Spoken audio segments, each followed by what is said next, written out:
इस कहानी की शुरुआत में हमें एक अनाथ आश्रम दिखाया जाता है जहाँ सोफी नाम की एक प्यारी सी लड़की रहती थी। दरअसल उसे इंसोम्निया नाम की एक बीमारी थी जिस वजह से उसे नींद नहीं आती थी और वह रात भर जागा करती थी। एक रात को जब वो पढ़ रही थी तभी उसे बाहर कुछ गिरने की आवाज सुनाई देती है और जब वो बाहर जाती है तो वहाँ पर उसे एक बड़ा सा हाथ दिखाई देता है और तभी वह उसके बड़े से चेहरे को भी देख लेती है जो कि एक जायंट था और वो जायंट भी उसे देख लेता है। यह देख सोफी बहुत डर जाती है और फिर जल्दी से अपने कमरे में आकर बिस्तर के अंदर छुप जाती है, मगर वो जायंट अपने बड़े हाथ से उसे बिस्तर समेत ही उठा लेता है और फिर उसे लेकर वहाँ के सभी लोगों से बचते हुए अपने घर वापस आ जाता है जो कि एक बहुत बड़ा गुफा था। सोफी वहाँ से भागने की कोशिश करती है तो जायंट उससे कहता है कि तुम यहाँ से भाग नहीं सकती क्योंकि तुम अपने शहर से बहुत दूर आ चुकी हो और फिर उसे अपने पैन के अंदर रख लेता है। तो सोफी पूछती है कि मैं कहाँ हूँ, तो जायंट कहता है कि ये जायंट सिटी है और तभी बाहर सोफी को ढेर सारे जायंट की हंसने की आवाज सुनाई देती है जिससे वो बहुत डर जाती है और कहती है प्लीज मुझे मत खाना। तो जायंट कहता है कि मैं इंसान को नहीं खाता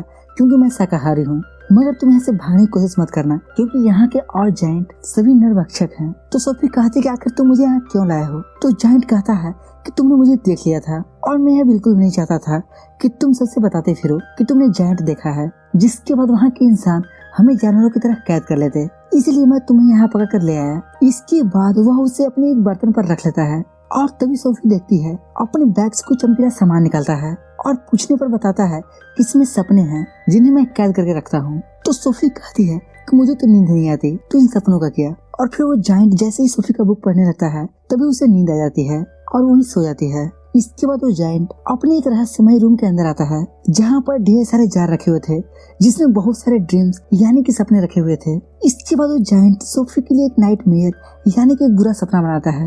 इधर हम देखते हैं कि रात में सोफी की नींद खुल जाती है और वो उस जायंट से बचते हुए वहाँ से भागने लगती है, मगर उस गुफा के बाहर एक बड़ा सा जायंट उसे पकड़ लेता है, जिसके बाद सोफी मदद के लिए चिल्लाने लगती है।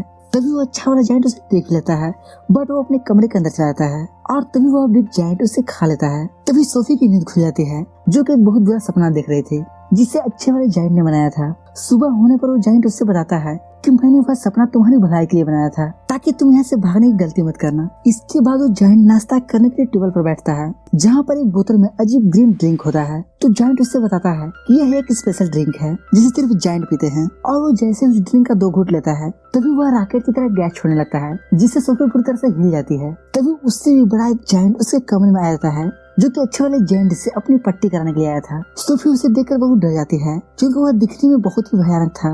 वो उसे छुपने लगती है और जब उसकी पट्टी हो रही थी तभी उसे किसी इंसान की खुशबू आती है और वह इधर उधर उसे ढूंढने लगता है। तभी सोफी टेबल पर रखे सब्जी के अंदर घुस जाती है और वो नोटिस करता है कि खुशबू वही रखे सब्जी के अंदर से आ रही है और वह उसे जैसे ही खाने जाता है कि तभी अच्छा वाला जायंट सोफी को देख लेता है और उसे रोक लेता है और कहता है कि तुम लोग सब्जी नहीं खाते, जिससे वो जायंट सब्जी को ही रखकर चला जाता है। और फिर इसके बाद सोफी जब सब्जी से बाहर आती है तो पूरी तरह से गंदी हो गई थी। तो जायंट उसे एक झरने के पास ले जाकर उसे अच्छे से साफ करता है और फिर उसे पहनने के लिए इंसानों को कुछ कपड़े देता है। इसके बाद उसे एक सुरक्षित ट्री होल के अंदर रख देता है ताकि वो अपने काम पर जा सके। तो सोफी उससे पूछती है तुम क्या काम करते हो। तो जायंट कहता है कि मैं सपने पकड़ता हूँ।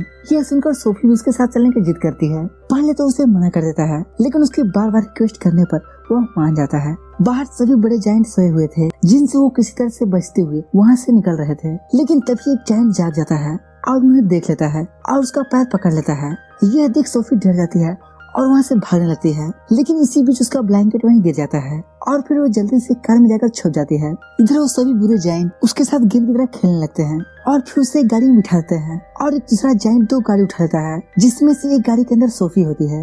एक तरफ से वो अच्छे वाले जायंट को छोड़ते हैं और वहीं दूसरी तरफ से एक जायंट 2 गाड़ियों पर सवार होकर नीचे आता है। तभी सोफी गाड़ी का स्टीयरिंग घुमा देती है जिसे सवार जायंट का पैर फट जाता है और उससे बहुत जोर की चोट आती है। लेकिन ये सब देख वहीं खड़े दूसरे जायंट को बहुत मजा आ रहा था, मगर तभी अचानक से वहाँ बारिश होने लगती है। वे जायंट बारिश से बहुत डरते हैं इसलिए वहाँ से भागने लगते हैं और इसी चीज का फायदा उठाकर वो अच्छा वाला जायंट सोफी को लेकर वहाँ से चला जाता है। इधर उन आदमखोर जायंट को सोफी का ब्लैंकेट मिल जाता है, जिससे वो पूरा मामला समझ जाते हैं। इधर सोफी अपने दोस्त के साथ कई घंटों की यात्रा के बाद बादलों को पार करते हुए ड्रीम कंट्री पहुंच जाती है, जहां सोफी एक बहुत ही अद्भुत पेड़ को देखती है जो कि एक झील के अंदर चमक रहा था। तभी वह जायंट कूदने से पहले कहता है कि मुझे बिग फ्रेंडली जायंट कहकर बुलाओ, और फिर वो पानी में कूद जाता है और फिर उसके पीछे पीछे सोफी भी कूद जाती है और फिर दोनों उस जगह पर पहुंच जाते हैं। इसके बाद वो जायंट वहाँ से ढेर सारे ड्रीम को पकड़ता है, तो सोफी कहती है कि अब से वह उसे शॉर्टकट में VFG कहकर बुलाएगी। और फिर वो लोग चले जाते हैं सिटी में, जहाँ VFG सभी बच्चों को सपना देते हैं और साथ ही कहते हैं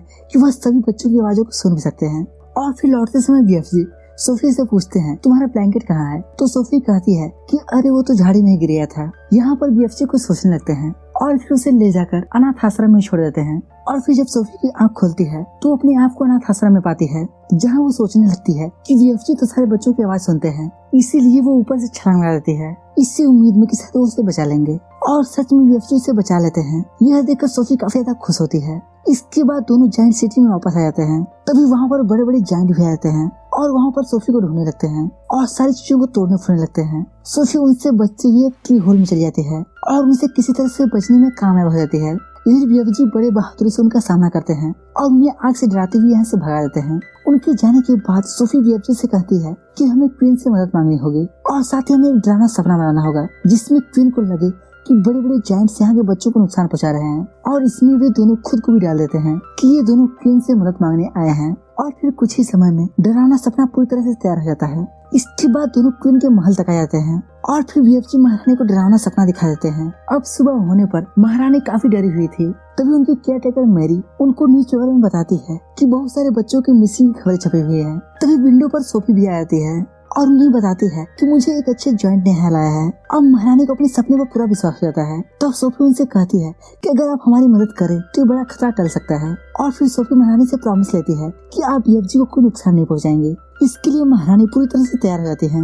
इसके बाद सोफी VFG को यहाँ बुला लेती है और फिर VFG महारानी के सामने पेश होते हैं और उन्हें देखने के लिए वहाँ के बड़े बड़े चीफ भी आए होते हैं। अब VFG पैलेस में एंटर होते हैं, जहाँ उनके लिए पर्याप्त जगह नहीं होता है। इसके बाद उनके लिए बड़े बड़े टेबल और कुर्सी का इंतजाम किया जाता है और उन्हें वहाँ के सबसे लजीज खाने को दिया जाता है जो उन्हें काफी पसंद आता है। लेकिन उनकी चाय उन्हें जरा भी पसंद नहीं आती, इसलिए वे अपने स्पेशल ड्रिंक को निकालते हैं और वहाँ सभी लोगों को थोड़ा थोड़ा पीने के लिए भी देते हैं। ड्रिंक पीते ही सबकी हाई स्पीड से गैस निकलने लगती है और महल के तीनों डॉगी रॉकेट ही बन जाते हैं। अब महारानी VFG की मदद के लिए तैयार हो जाती हैं और पूरी फौज को उनकी मदद करने की आज्ञा देती हैं।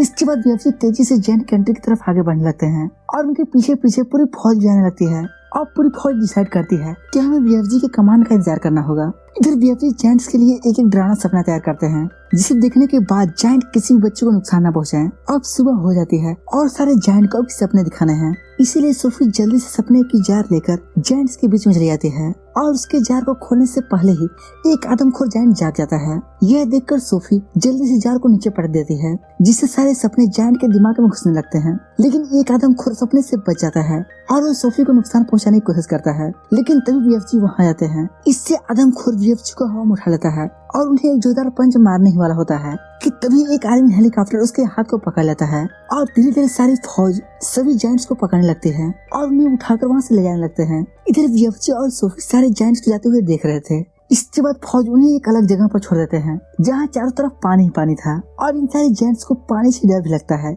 इसलिए ये सभी कभी भी इंसानों के बीच नहीं जा पाएंगे। इसके बाद महारानी वहाँ पर बहुत सारे सब्जियों और उनके बीज को डलवा देती है ताकि वे सभी उसे खाकर जिंदा रह सके और नई सब्जियों को उगा सकें। इसके बाद हम सोफी को देखते हैं जो कि रात में एक प्यारे सपने को देखती है और फिर सुबह होने पर बाहर आकर VFG को गुड मॉर्निंग कहती है। इधर VFG गुड मॉर्निंग सुनकर मुस्कुराने लगते हैं और इसी के साथ ही प्यारी सी कहानी यहीं पर खत्म होती है। तो दोस्तों उम्मीद करते हैं कि आपको ये प्यारी सी कहानी जरूर पसंद आई होगी। अगर पसंद आई है तो इस वीडियो को लाइक और चैनल सब्सक्राइब जरूर करें। बाकी हम मिलते हैं अगले दिन एक ऐसे ही इंटरेस्टिंग स्टोरी के साथ।